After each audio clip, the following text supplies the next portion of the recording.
En plus du Grand Prix de Monaco, une autre course mythique du sport automobile, joyau de la triple couronne, se déroule ce week-end de l'autre côté de l'Atlantique, les 500 miles d'Indianapolis. À l'occasion de cette édition 2025, Robert Schwarzman, rookie fraîchement arrivé dans la discipline de l'écurie AF Corse en WEC, a signé le week-end dernier la pole position des 500 miles, une première pour un rookie depuis 1983.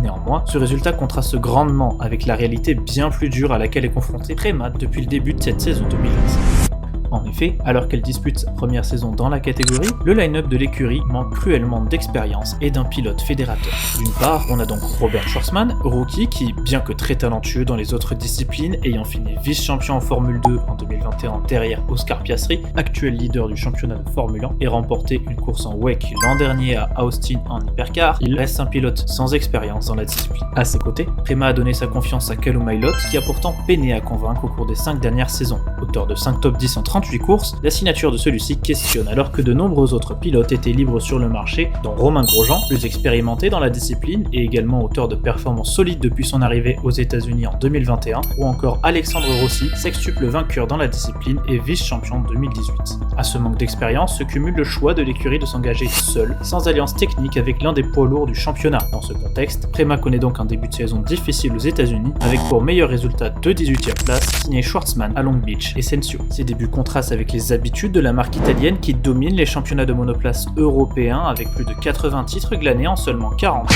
et une expansion réussie dans le monde de l'endurance depuis 2022. L'arrivée de Prema en IndyCar se faisait donc sous le signe de grandes ambitions, son team principal, René Rosin, affichant clairement sa volonté de jouer avec les grands avant le début de la saison. De plus, plusieurs ingénieurs de renom ont rejoint la structure, à l'instar de Pierre Phillips, team manager de l'écurie. Dans ce contexte, la pole position surprise de Schwarzman aux 500 miles pourrait enfin lancer la saison du clan italien et mettre fin aux doutes qui l'entourent, alors que Callum Ilott, un troisième sur la grille, peine toujours à convaincre et joue sûrement cette saison sa dernière carte en IndyCar.